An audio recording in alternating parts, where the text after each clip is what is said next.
सुरू केली सर. नाही सर, आता तरी सध्या तरी नाही काही दिसत आहे. थोडंसं इंटरनेट कनेक्शन अनस्टेबल होतं. आता मी केलंय, आता ते तर सुरू झालंय, पण ठीक आहे, अगदीच काही 1 मिनिट.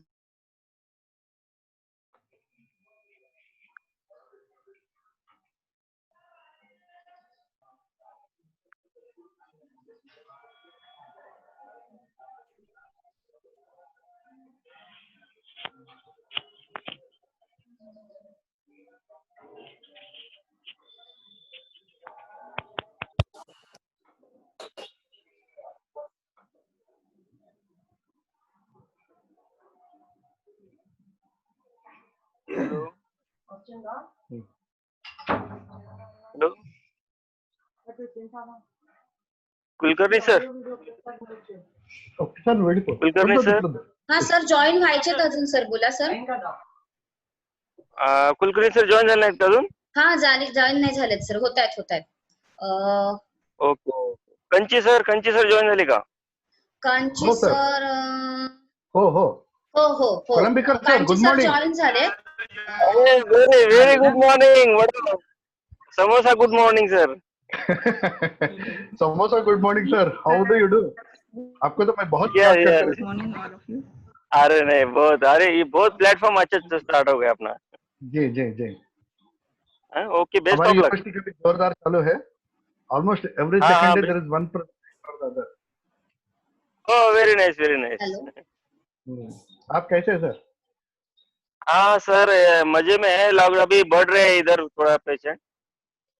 कोरोना के पेशेंट बढ़ रहे हैं. अभी 38 हो गए. 4th को डेट हो गई. हाँ, क्या करते हैं, अभी तो प्रॉब्लम है. Okay, best of luck.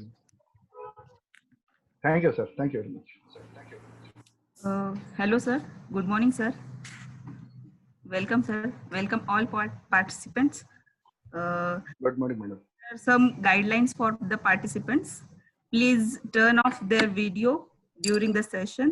Please turn off their mics during the session. And please rename your screen. And meeting will start.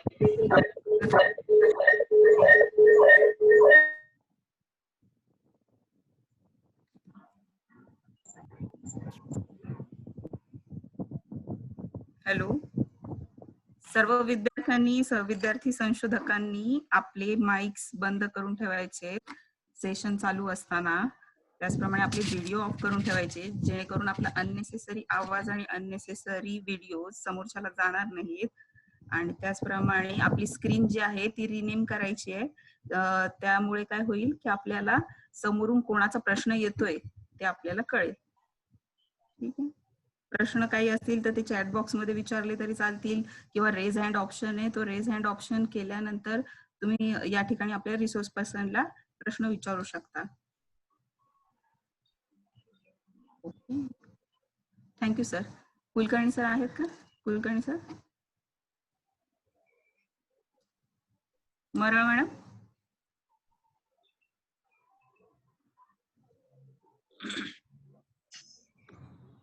Maral madam.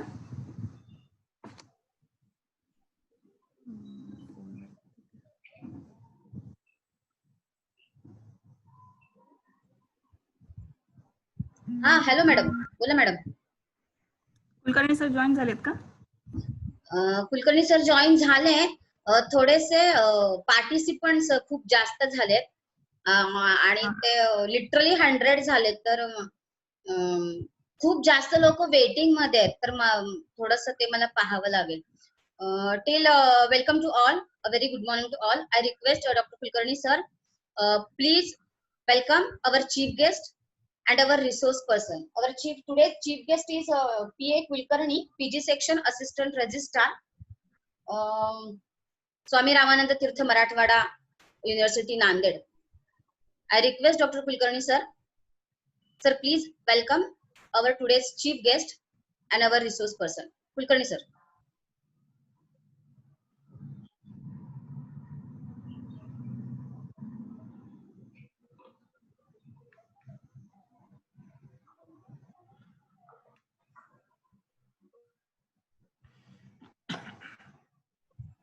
Kulkarni sir, आवाज Am I येतोय sir? audible?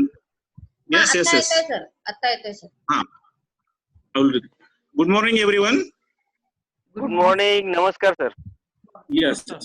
Swami Ramanand Tirth Marathwada University Library and Information Science Research Scholars Group has started this webinar series. Since last 5 days, every day we are requesting one resource person to deliver a lecture. From today, we have started asking a chief guest for each and every program. The first chief guest of this our program is Honorable Sri P.A. Kulkarni Sir, Purushottam Kulkarni, who is Assistant Registrar, PG section. I welcome him, as well as I welcome our today's resource person, Dr. Kanchi Sir, as well as all research guides and dear participants. First, I will request our Assistant Registrar Sir to give us विशेष और ते काही आपल्याला शुभेच्छा किंवा त्यांना काही मत बोलायचं असेल, त्यांचं मनोगत व्यक्त करायचं असेल तर ते बोलू शकतात किंवा आपल्याला शुभेच्छा देऊ शकतात.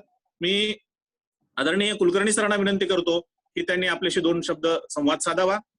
नंतर मग आपण पाहुण्यांचा परिचय वगैरे घेऊयात. PA Kulkarni sir, please. Okay sir. नमस्कार सर. यस, नमस्कार. सर्वांना नमस्कार. माझा आवाज येतोय ना सर? हो, आवाज नमस्कार. येतो. Hello, welcome sir. आवाज येतोय ना? येतोय सर, आवाज येतोय. ओके. नमस्कार.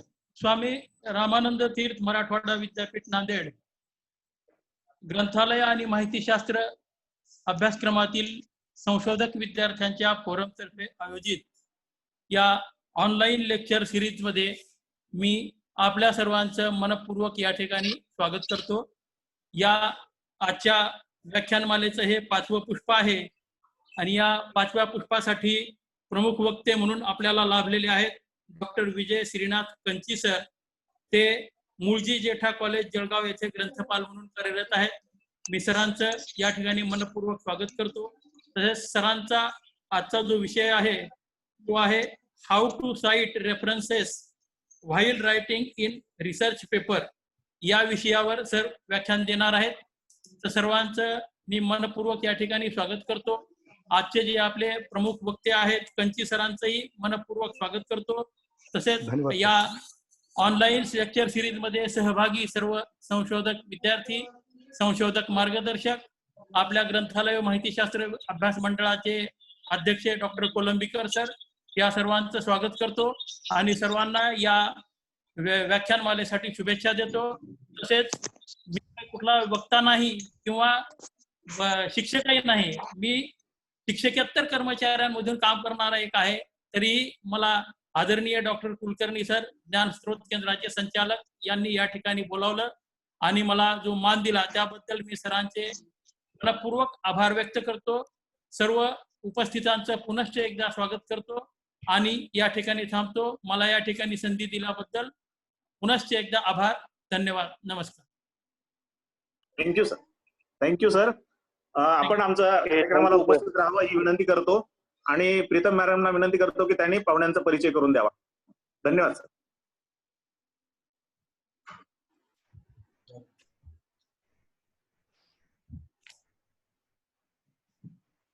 Yes ma'am. Hello yes sir. Sir, आवाज येतोय माझा? येतोय आवाज येतोय. आवाज येतोय मॅडम, चालू करा. हो सर.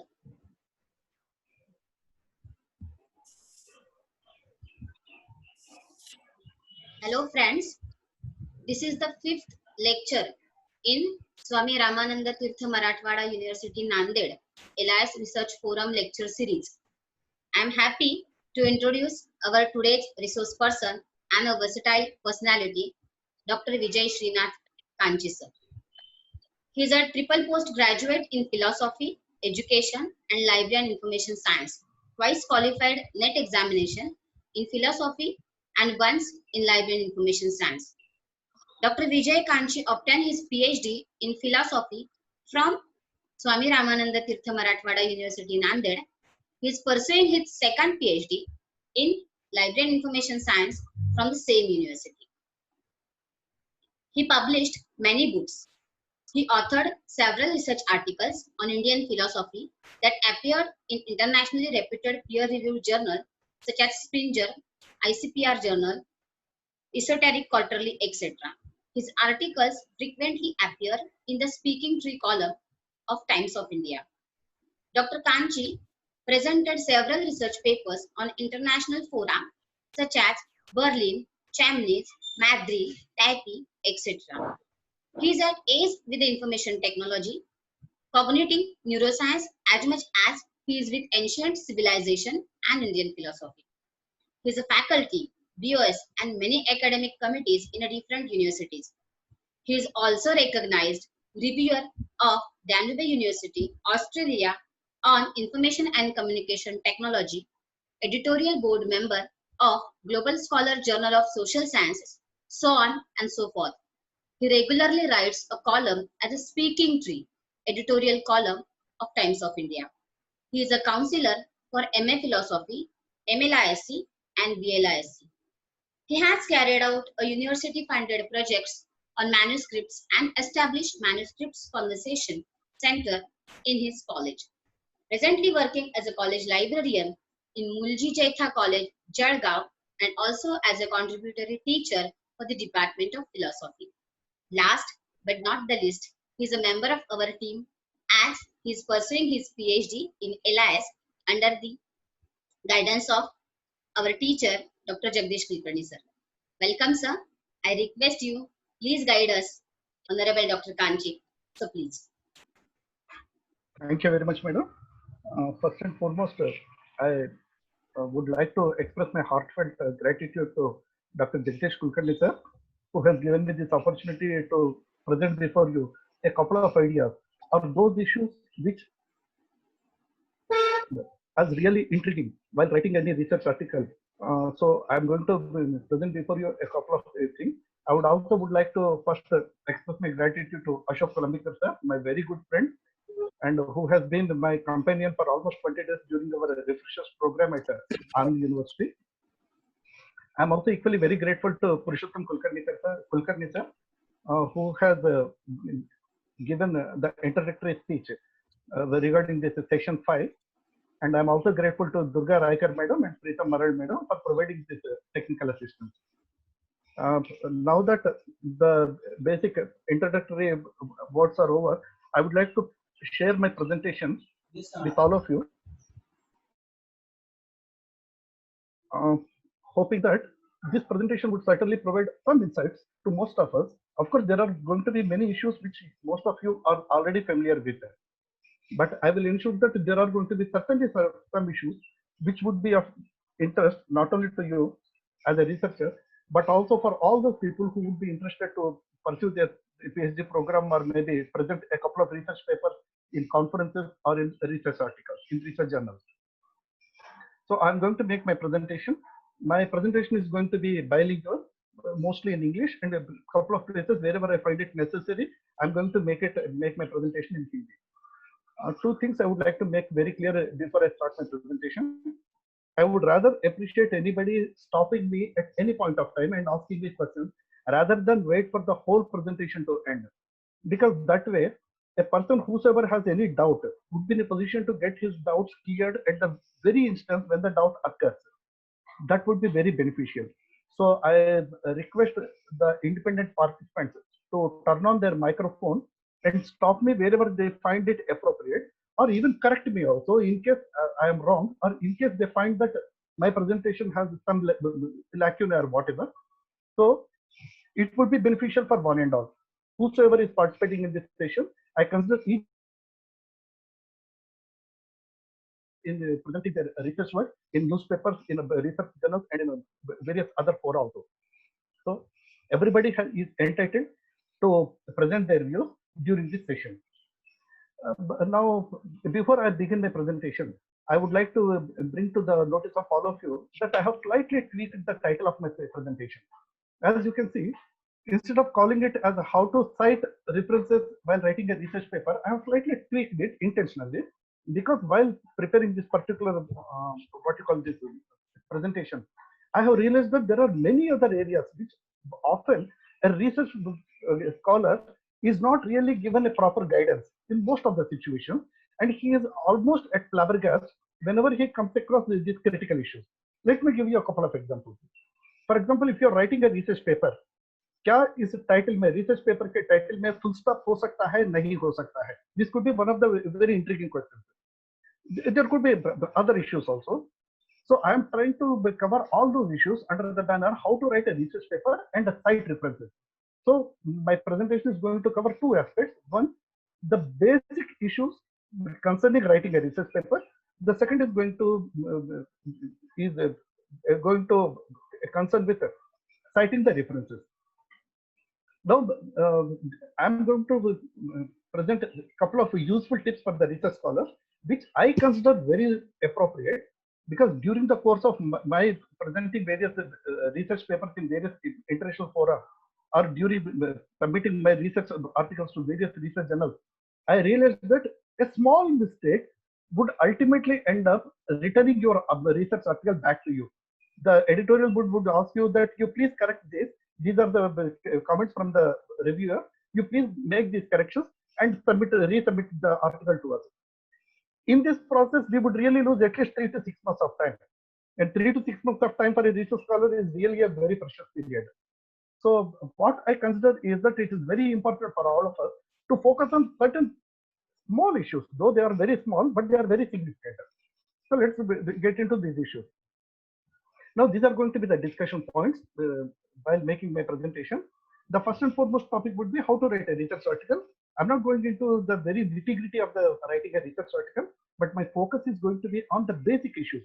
जैसे अभी शुरू में जैसे मैंने आपको बताया है कि टाइटल लिखते टाइम पे किन किन चीजों के ऊपर ध्यान देना चाहिए. किसी अगर नंबर को अगर हम लिखते हैं, नंबर को कैसे लिखना है, 23 अगर लिखना है तो 23 ऐसा लिखना है, या TWENTY 20 23 ऐसा लिखना है, या 20-3 लिखना है. इस प्रकार के तमाम बातें होती है जो एक्चुअली लिखते टाइम पे बहुत सारे कंफ्यूजन निर्माण करते हैं. When you actually indulge in writing, you suddenly realize that अरे there are so many issues, ये तो मुझे जानना चाहिए, इसके लिए सोल्यूशन क्या है. दूर से देखेंगे तो हमें लगता है तो ये सब बहुत everybody will be in a position to handle these things on their own. But as a matter of fact, when you really sit on writing an article, you realize that these are the issues that would really confabulate a person. So let's focus on those things. The other topic would be common errors in writing any research paper.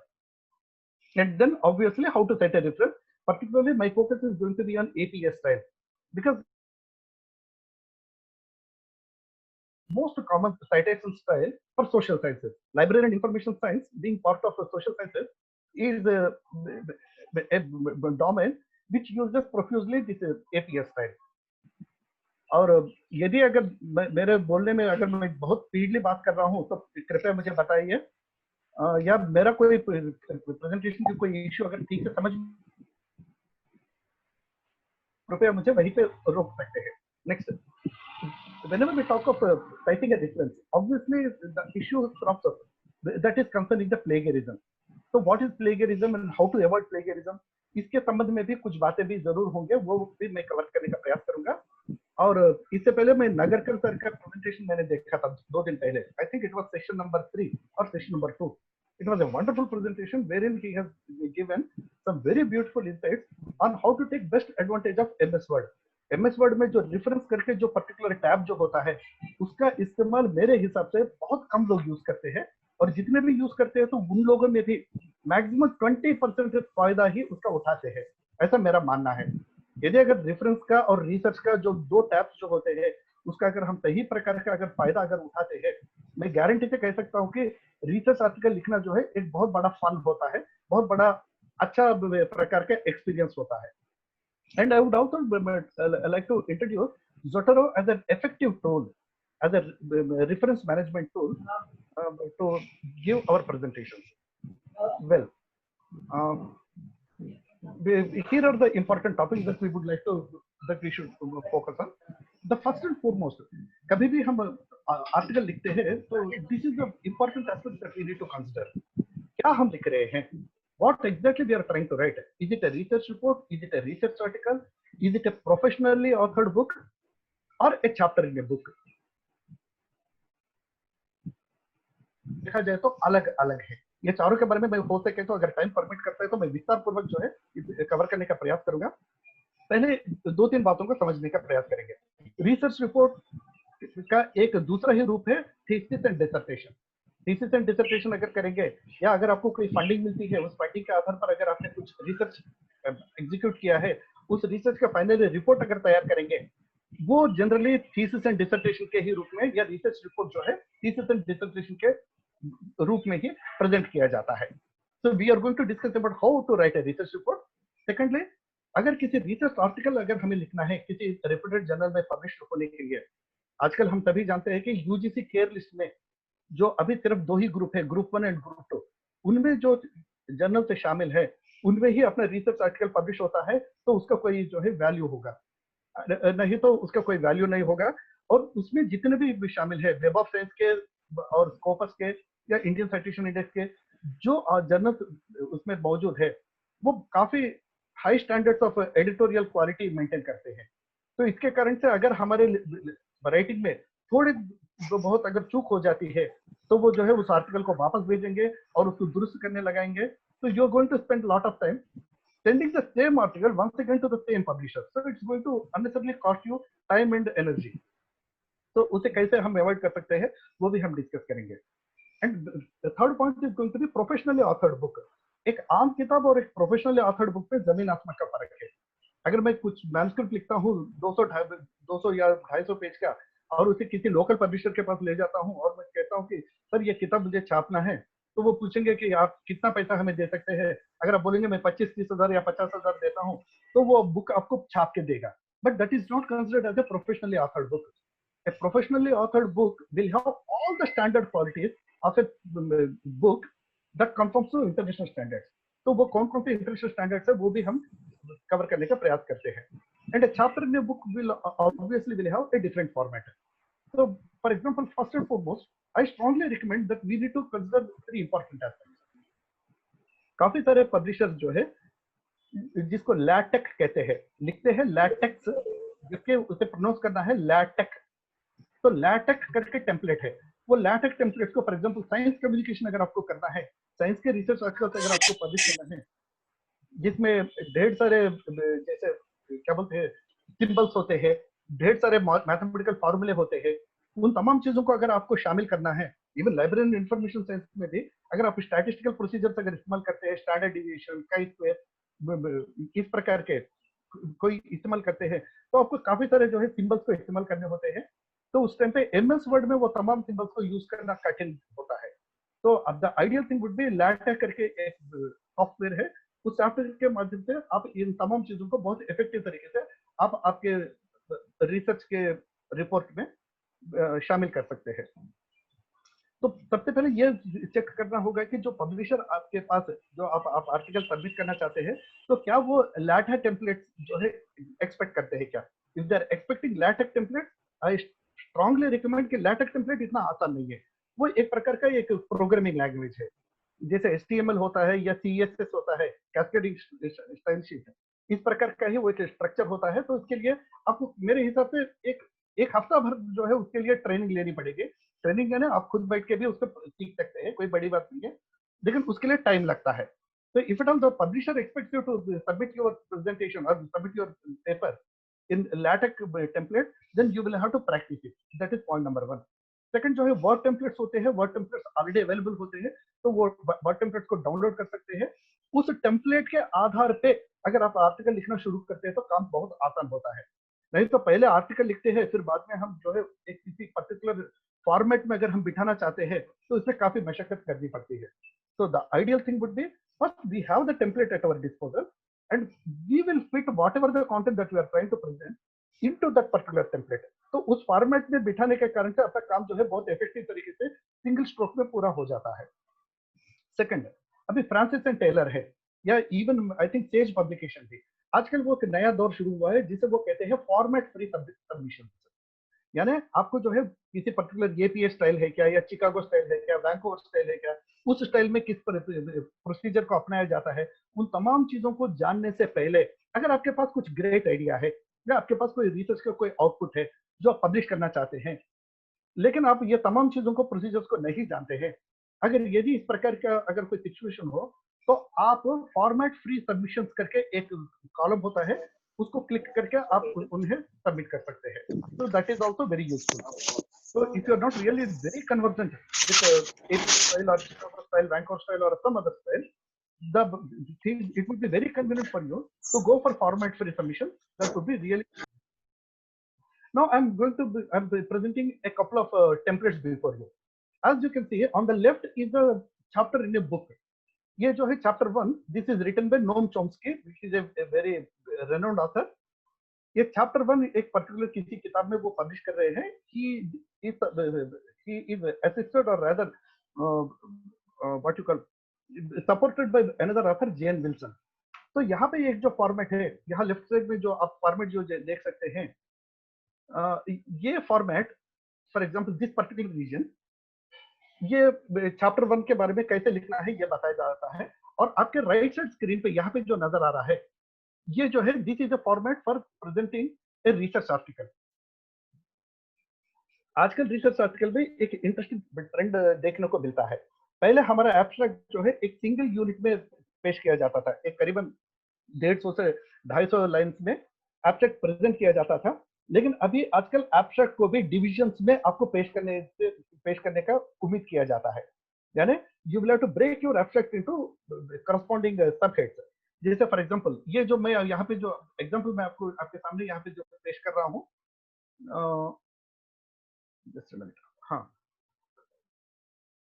हाँ, ये जो मैं पेश कर रहा हूँ, ये जो है स्प्रिंगर का है. मैंने स्प्रिंगर का एक उदाहरण लिया है. इसमें बैकग्राउंड, रिजल्ट्स एंड कंक्लूजन इस प्रकार एब्स्ट्रैक्ट का 3 टुकड़ों में पेश करने के लिए बताया गया है. और इंट्रोडक्शन जो आमतौर पे जो अपना जो फर्स्ट पार्ट जो होता है, इसे काफी सारे लोग आजकल उसे बैकग्राउंड कहते हैं. यानी आप किसी भी रिसर्च को शुरू करने से पहले आपने जिन चीजों का जायजा लिया है, जैसे रिव्यू ऑफ रिलेटेड रिसर्च हो या उसके रिलेटेड वाले जो आइडियाज जो होते हैं, जो आपका टेक ऑफ पॉइंट होता है, वो सब जो है आपके बैकग्राउंड में लिखा जाता है. Now I'm going to present you one more example. पहले के एग्जांपल में जैसा आप देख सकते हैं, तो ये जो है सिंगल कॉलम वाला फॉर्मेट है. लेकिन फॉर एग्जांपल IEEE, अगर IEEE हो, तो अगर IEEE का फॉर्मेट अगर आप देखेंगे तो वो 2 कॉलम वाला फॉर्मेट है.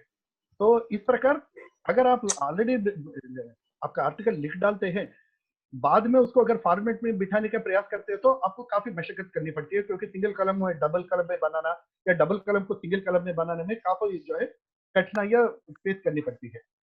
तो इसीलिए IEEE का फॉर्मेट हो तो डबल कॉलम फॉर्मेट होता है. इसके ऊपर थोड़ा ध्यान दे. नेक्स्ट इंपॉर्टेंट और एक फर्क मैं आपके सामने पेश करना चाहता हूँ. आमतौर पे जिसे हम कीवर्ड्स कहते हैं, कीवर्ड्स बहुत ही ज्यादा महत्वपूर्ण है. इन कीवर्ड्स को IEEE के भाषा में इंडेक्स टर्म्स कहते हैं, क्योंकि आखिरकार इन्हीं टर्म्स को हम इंडेक्स करने वाले हैं और इन्हीं के माध्यम से सर्च इंजन आपके पर्टिकुलर आर्टिकल को, यदि अगर वो सूटेबल हो किसी अगर सर्च में, तो उसे पेश करने वाला है. तो इसको इंडेक्स टर्म कहते हैं कीवर्ड की जगह पे, या इंडेक्स टर्म्स को जो है कई जगह पे कीवर्ड भी कहते हैं. तो इस प्रकार के छोटे छोटे चेंजेस होते हैं. Now I am giving you one example. ये जो मेरा आर्टिकल था, ये आर्टिकल मैंने पब्लिश किया है आइसोलिक बुलेटिन में. आइसोलिक बुलेटिन APA स्टाइल में जो है आर्टिकल को प्रेजेंट करने का, मतलब आर्टिकल को सबमिट करने के लिए एक्सपेक्ट करता है. This is very important. As you can see, left side मेरा एब्स्ट्रैक्ट है, मतलब this particular portion, let me show you. This region actually is expected to contain the title. बराबर है ना? एक्चुअली यहाँ पे टाइटल होता है, लेकिन यहाँ पे टाइटल नहीं है. टाइटल जो है उसके प्रीवियस पेज में लेफ्ट साइड मौजूद है, this particular portion. So APA style में what is very important to remember is the main page, the main body of the text will not have the title, but whereas the title is presented on a separate sheet. और इसी प्रकार जो है for example ये आइसोलिक bulletin वाले का अगर हम उदाहरण देखते हैं, तो वो एब्स्ट्रैक्ट में को 4 टुकड़ों में जो है पेश करने के लिए एक्सपेक्टेशन रखते हैं. वो है purpose, methodology and design, approach and finding, originality and value.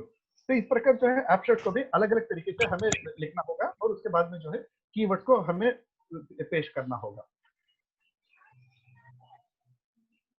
Now, before we actually embark on the task of writing a research article, कोई भी रिसर्च आर्टिकल लिखने से पहले हमें 2-4 चीजों को अच्छी तरह समझना होगा. सभी आर्टिकल्स एक समान नहीं होते हैं. हमारा आर्टिकल जो है ब्रॉडली स्पीकिंग 5 कैटेगरीज में किसी भी कैटेगरी में पढ़ सकता है।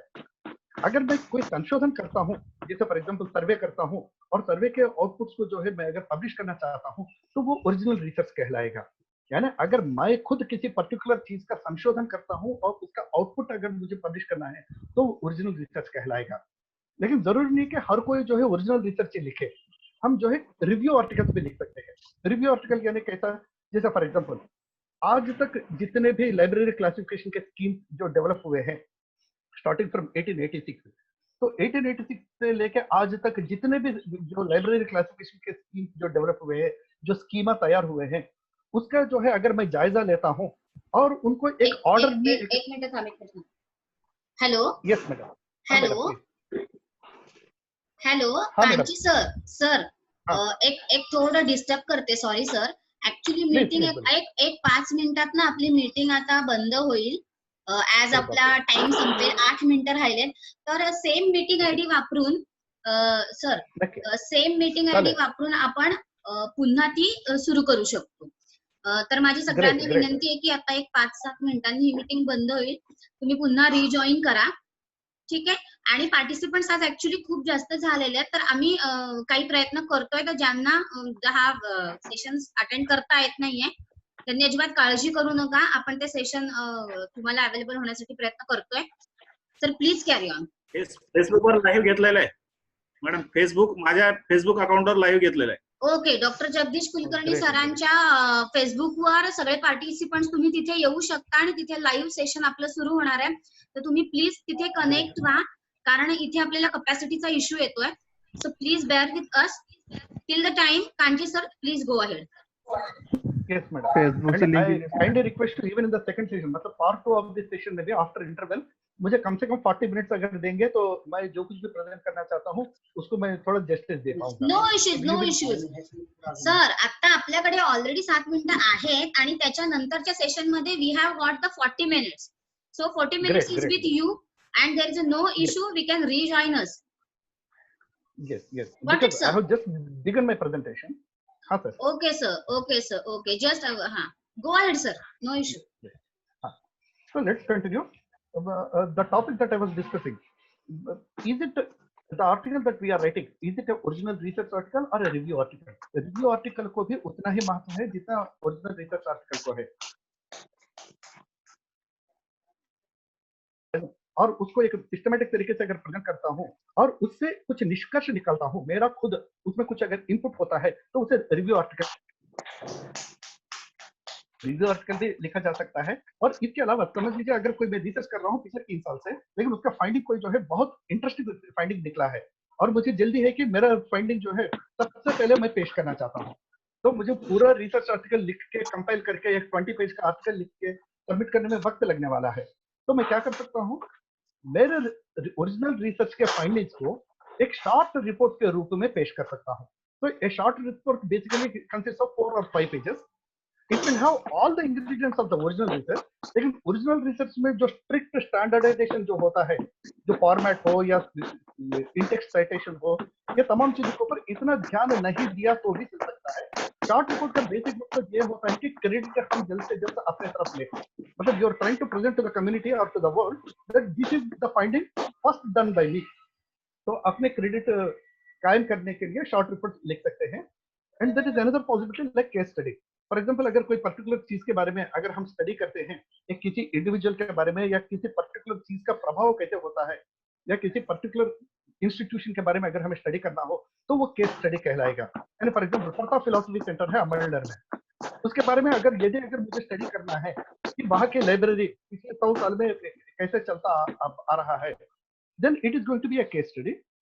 We can certainly do the case studies also. And last but not least, equally important is the methodologies. और methodologies, unfortunately, India is really lagging behind. Methodology बहुत ज्यादा important होता है. आप आपके पर्टिकुलर फील्ड ऑफ स्टडी में और field of interest में एक नए कोई टेक्नोलॉजी को या कोई नए किसी मेथोडोलॉजी को प्रपोज करना ये अपेक्षित है. यानी अगर फॉर एग्जांपल आप लाइब्रेरी एंड इंफॉर्मेशन साइंस से रिलेटेड हैं तो लाइब्रेरी क्लासिफिकेशन में या कैटलॉगिंग में या बुक अरेंजमेंट में, बुक शेल्विंग में या सर्कुलेशन में, making the books available to the students या टू द यूजर्स, इन चीजों में नए टेक्निक्स को, नए सॉल्यूशंस को आपको ढूंढ निकालना है, इन्हें मेथोडोलॉजीज कहते हैं। और मेथोडोलॉजी को बहुत ज्यादा महत्व है अक्रॉस द वर्ल्ड। अगर आपका रिसर्च आर्टिकल मेथोडोलॉजी बेस्ड अगर होता है तो the possibility of it getting published in the reputed journal is very very high. तो उसको रिजेक्शन रेशियो कहते हैं। रिजेक्शन रेशियो मेथोडोलॉजी का सबसे कम होता है और रिव्यू आर्टिकल्स का जनरली ज्यादा होता है। Case studies and review articles का ज्यादा होता है। ओरिजिनल रिसर्च एंड मेथोडोलॉजी का जो है रिजेक्शन रेशियो रेप्यूटेड जर्नल्स का ही काफी कम होता है। Now we will now try to focus on the basic ingredients of a research report. तो basically research report में क्या क्या होते हैं? Obviously एक preliminary part होता है, एक main body होती है और एक end part होता है। These are the three important parts of a research report. Whether it's a research report or whether it's a research article, it's basically going to have these three important ingredients. We will focus on each one of them detailedly. Preliminary part में क्या क्या चीजों को रखनी चाहिए और उसमें अक्सर एज ए नोवाइस रिसर्चर, यानी जिनको बहुत ज्यादा प्रैक्टिस नहीं है, मेरे जैसे एक नोवाइस रिसर्चर को रिसर्च आर्टिकल लिखते टाइम पे क्या क्या कठिनाइयां फेस करनी पड़ी है, वो तमाम चीजों को मैं आपके सामने शेयर करने का प्रयास करूंगा, आपके साथ शेयर करने का प्रयास करूंगा। और बाद में मेन बॉडी लिखते टाइम पे क्या क्या चीजों को ध्यान देना है, इन टेक्स्ट साइटेशन क्या होती है, रेफरेंसेस क्या होते हैं, बिब्लियोग्राफी का लिस्ट कैसे बनाना है, उसमें स्टैंडर्ड्स क्या है, प्रोसीजर्स क्या है, आमतौर पे हम कहाँ गलतियां करते हैं, वो तमाम चीजों को भी हम कवर करने का प्रयास करेंगे। And finally the end part में अपेंडिक्स हो सकता है, इंडेक्स हो सकता है, ग्लॉसरी हो सकता है, टेक्निकल टर्म्स हो सकते हैं। इन चीजों के बारे में भी हम डिस्कस करने का प्रयास करेंगे। I think we still have some 3 minutes time at our disposal. तो मैं देना चाहता हूँ, अगर हमारा रिसर्च रिपोर्ट है तो टाइटल पेज होता है, वो अलग पेज होता है, और उसके बाद जो है एक्नॉलेजमेंट सर्टेनली आपको लिखना होता है। और इवन आजकल के जमाने में रिसर्च पेपर में भी एक्नॉलेजमेंट जो है अपेक्षा की जाती है। एक्नॉलेजमेंट पूछे जाने के पीछे दो बड़े मुख्य कारण है। पहला कारण यह है कि आपने जिन जिन लोगों का मदद लिया है उनको एक्नॉलेज करना आपका फर्ज बनता है, आपका धर्म बनता है। ये हो गया एक छोटी सी बात। इससे बड़ी बात और एक है, एक्नॉलेजमेंट देना इसलिए जरूरी है ताकि आप ये डिक्लेयर करें कि आपका कोई कॉन्फ्लिक्ट ऑफ इंटरेस्ट है क्या, यानी इस पर्टिकुलर आर्टिकल को पब्लिश करने के पीछे मैं किसी व्यक्ति को या किसी संस्था को फायदा पहुंचा रहा हूं क्या। अगर मैं किसी संस्था को या व्यक्ति को अगर मैं फायदा पहुंचाता हूं, it is called conflict of interest. तो मुझे उसको सबसे पहले डिक्लेयर करना होगा। तो इसलिए एक्नॉलेजमेंट वाला जो सेक्शन होता है, वो रिसर्च रिपोर्ट हो या रिसर्च पेपर हो, आजकल के जितने भी स्टैंडर्ड पब्लिकेशन हो, वो सभी जगह पे ये मैंडेटरी किया गया है। अगर आपका कोई कंट्रीब्यूशन नहीं, मतलब किसी से आपने अनुदान नहीं लिया है या किसी का इससे फायदा नहीं पहुंच रहा है, तो भी आपको एक्सप्लिसिटली एक स्टेटमेंट लिखना होगा दैट दिस पर्टिकुलर